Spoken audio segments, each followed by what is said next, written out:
夏川哥，大包天敢跟我抢司徒烟雨，夏川哥，你一定要狠狠教训这小子。你给我出来受死！不是要打架吗？走，battle过2招。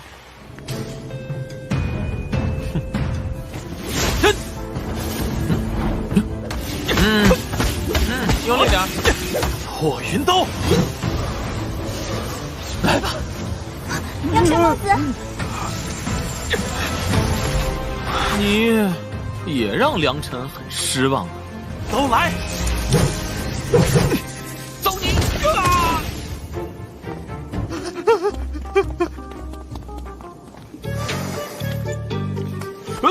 老板，你还做不做生意了？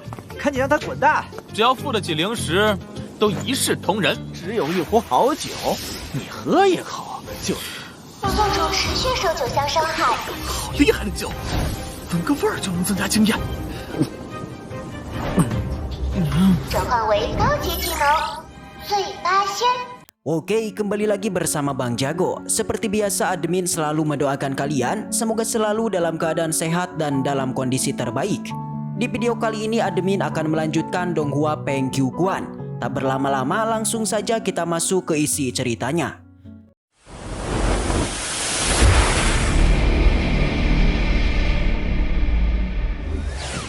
Setelah di episode sebelumnya Xia Liu melakukan pertarungan dan berakhir kalah dengan Xiao Bai, tentu dari kekalahan ini dirinya memutuskan untuk mencoba balas dendam dengan bantuan kakaknya. 我哥不会放过你的！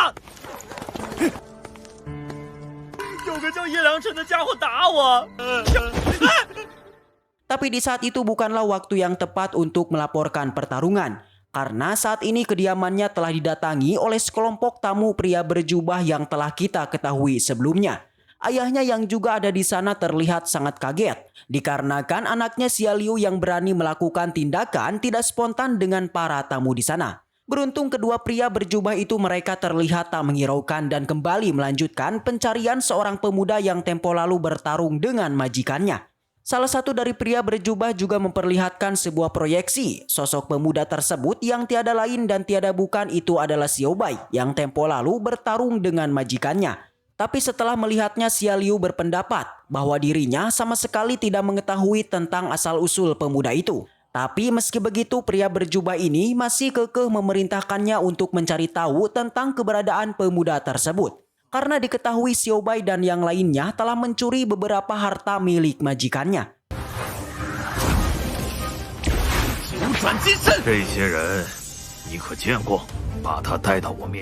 Setelah pertemuan selesai, Xia Liu yang penasaran kemudian menanyakan tentang para tamu itu yang terlihat menakutkan. Tapi Xia Chuan tak menghiraukannya dan malah menyuruh Xia Liu untuk tidak menanyakannya.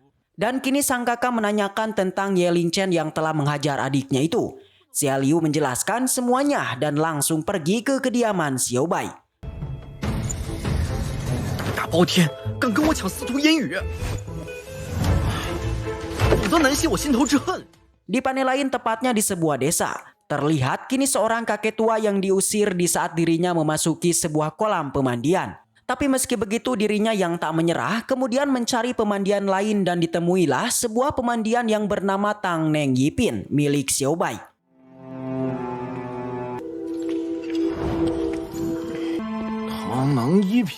Tak hanya dirinya, di sana kini juga terdapat dua orang lagi yang kini menghampiri pemandian baru ini.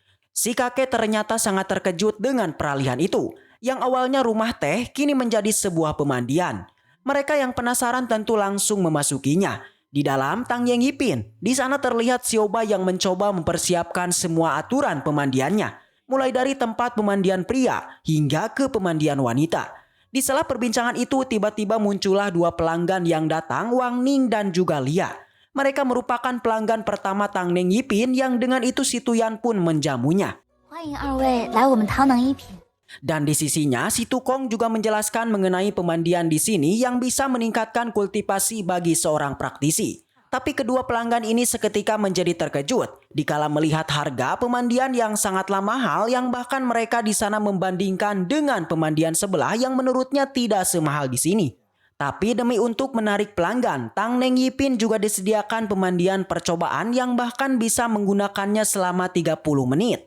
Kedua pelanggan itu tentu tak mau melewatkan kesempatan untuk berendam secara gratis. Dengan itu mereka pun setuju dan langsung memasukinya. Saat setelah memasuki kolam di sana, mereka seketika terpukau dengan keuntungan yang kini didapatkan. Perlahan tingkatan kultivasi mereka tiba-tiba meningkat seiring dengan mereka yang terus berendam.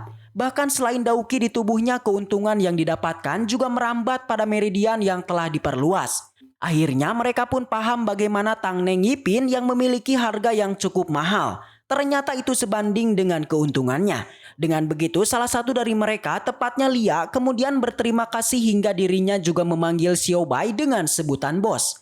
Awalnya Xiao Bai nampaknya kebingungan dengan situasinya kali ini. Namun dirinya pun paham setelah mendapati penjelasan dari si Tukong mengenai Lia yang berasal dari salah satu keluarga besar di kota ini. Diketahui bahwa Lia merupakan seorang anak tunggal yang sedari kecil tak bisa berkultivasi hingga di masa lalu keluarganya juga telah mencoba berbagai cara untuk membantunya. Tapi hingga kini tak ada satupun cara yang bisa membuatnya bisa berkultivasi. Dengan begitu si Tukong menyarankan pada Xiao Bai untuk membantunya melakukan penerobosan. Dengan begitu di masa depan Lia bahkan semua keluarganya itu akan berterima kasih pada Xiao Bai. Di luar pemandian kita diperlihatkan kedatangan Xia Liu dan Xia Chuan yang begitu arogan. Bahkan seorang kakek yang tak sengaja menghalanginya juga ikut dihajarnya.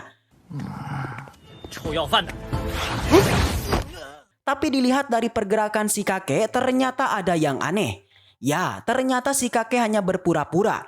Nampaknya si kakek tengah melakukan sebuah misi tapi kita belum tahu apa misinya. Yang jelas dari pergerakannya tadi itu menjelaskan bahwa si kakek bukanlah sosok sembarangan. Tak berselang lama akhirnya dua sejoli kakak beradik akhirnya sampai. Dengan sombong Xia Liu langsung memanggil Xiao Bai. Tapi jelas kelakuan Xia Liu membuat kedua tamu menjadi kesal. Nampaknya Xia Liu saat ini masih belum tahu mengenai tentang perawakan Xiao Bai yang malah ia mengira Xiao Bai yang adalah si Tukong.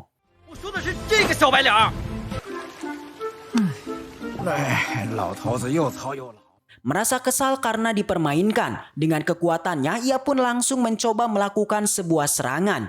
Namun Lia yang merasa terganggu kemudian turun tangan dan menghentikannya.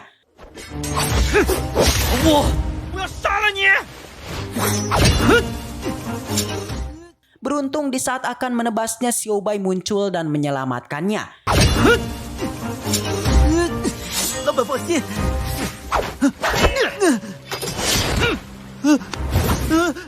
Yang bahkan di sana Xiao Bai terus melakukan provokasi hingga membuat Xia Liu menjadi sangat marah. Mereka kemudian keluar dan bersiap melakukan pertarungan. Di sana terlihat sudah hadir semua warga desa untuk melihat pertarungan mereka. Nama besar keluarga Xia, tentu hal itu menjadi pemicu semua orang yang meremehkan Xiao Bai. Tak terkecuali kakek tua yang misterius juga terlihat hadir untuk menyaksikan pertarungannya. Sebelum dimulai seperti biasa Xia Chuan memberikan sebuah ocehan pada Xiao Bai. Dengan sombongnya Xia Chuan mengatakan bahwa dirinya akan membalas perbuatan Xiao Bai pada adiknya. Tapi alih-alih Xiao Bai ketakutan, justru Xiao Bai malah mengejek hingga semua orang yang mendengarnya menjadi tertawa. Fenomena ini tentulah baru pertama kali terjadi, di mana anggota keluarga Xia ternyata kali ini dipermalukan oleh seorang pemuda yang tak dikenal. Bahkan Xia Liu yang mendengarkan hal itu, ia juga semakin kesal dan bertekad untuk segera memotong tangannya. Seperti biasa Xiao Bai dengan gaya polosnya malahan sontak menantangnya untuk membuktikannya.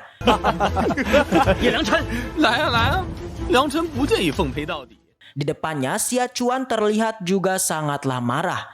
Yang mana ocehan Xiao Bai ternyata mampu membuatnya kesal hingga Xia Chuan berniat memotong lidah Xiao Bai.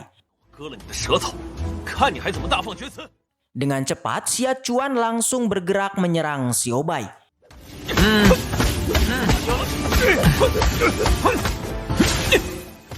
Setelah merasakan serangan itu, Xiao Bai terlihat paham dengan kekuatannya yang mana Xiao Bai mengira bahwa kekuatan Xia Chuan ternyata sama dengan sosok penjahat di tempo lalu. Xiao Bai mengira bahwa keluarga Xia memanglah memiliki sebuah hubungan dengan aliran kegelapan. Setelah mengetahui hal tersebut, kali ini giliran Xiao Bai untuk menyerang. Satu tembakan dari Xiao Bai akhirnya mampu menyulitkannya. 你用了什么心法？ Melihat kakaknya yang terpojok, sang adik kemudian memberikan beberapa informasi tentang kekuatan Xiaobai. 少天的胡扯，他是用了反伤法宝。 Yang bahkan di sana Xia Liu berniat ingin membantunya. Tapi Lia yang kini berada di sana kemudian menghentikannya dan menghajarnya. 别人怕你下家，我可不怕。 Di pertarungan utama, diperlihatkan Xia Chuan yang terus menyerang Xiaobai dengan membabi buta. Tapi setelah sekian lama memukulinya, Xiaobai terlihat masih berdiri tegap. 不是要我跪地求饶，怎么你先跪啊？ Membuat Xia Chuan pun menjadi kaget dengan kekuatannya. Tak menyerah sampai di situ, kali ini Xia Chuan menggunakan sebuah pedang untuk menyerangnya. 火云刀， Xiaobai yang melihatnya alih-alih dirinya ketakutan justru malah senang karena serangan Xia Chuan yang menurutnya dapat meningkatkan nilai pengalamannya. Dengan senang hati serangan itu diterimanya hingga tak tanggung-tanggung. Xiaobai yang merasa kecewa dengan serangan itu akhirnya mematahkan pedangnya Xia Chuan.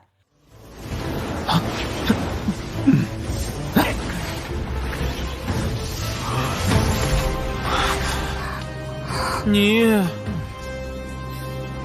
耽误良辰做生意啊！ Kembali Xia Chuan masih belum menyerah. Ia kali ini membawa pedang adiknya dan langsung menebaskannya tapi tiba-tiba. 你看你，还急了，走你！ Ya, dia terhempas jauh dan dengan ini pertarungan pun dimenangkan oleh Xiaobai. Setelah mengempaskan Xia Chuan, tentu semua mata kini tertuju padanya. Dengan otak bisnisnya, Xiaobai mengungkapkan rahasia kekuatannya yang adalah berendam di kolam pemandiannya. Ya, dengan kemenangannya Xiaobai memanfaatkan dengan mengiklankan kolam pemandiannya. 大家是不是觉得我很强？天天在里头泡澡啊！大夏家弟子如牵挂。 Setelah mendengarkannya, semua orang kini berbondong untuk masuk ke kolam pemandiannya. 这架没白打，拉客效果满分。 Tapi masalah Xiaobai dengan keluarga Xia masihlah belum usai, di mana Lia memaparkan mengenai kekuatan keluarga Xia yang sangatlah misterius. Yang tentunya dalam waktu dekat ini Xiaobai pastilah didatangi oleh praktisi kuat keluarga Xia. Namun meski begitu Lia berjanji bahwa dirinya pasti akan terus membantunya.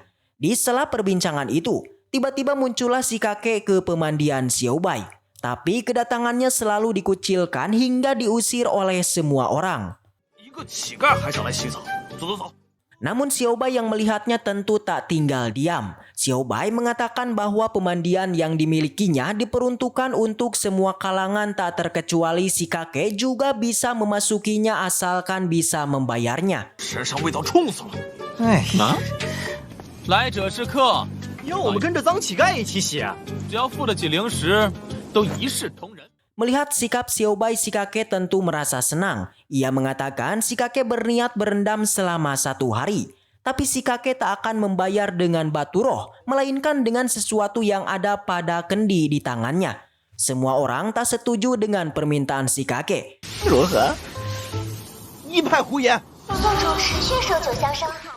Tapi beda halnya dengan Xiaobai, setelah menghirup aroma di kendinya, Xiaobai merasa sangatlah terkejut. Tercium aroma kendi si kakek ternyata mampu meningkatkan nilai pengalamannya. Dengan begitu, Xiaobai pun akhirnya setuju dengan permintaan si kakek. Di saat yang sama Xiaobai pun meminum air kendi itu, sontak Xiaobai merasa pusing serta dibarengi dengan nilai pengalamannya yang juga ikut meningkat. Yang ternyata sistem mengatakan cairan kendi itu mampu meningkatkan kekuatannya bahkan mampu membuka sebuah teknik yang itu teknik mabuk. Dan waduh, bersambung. Baiklah, mungkin segitu aja untuk pembahasan kali ini guys. Dan semoga kita selalu diberikan kesehatan untuk bisa mengawal donghua ini sampai tamat. Dan sampai jumpa di video selanjutnya. See you again next time and seperti biasa. Salam para jagoan.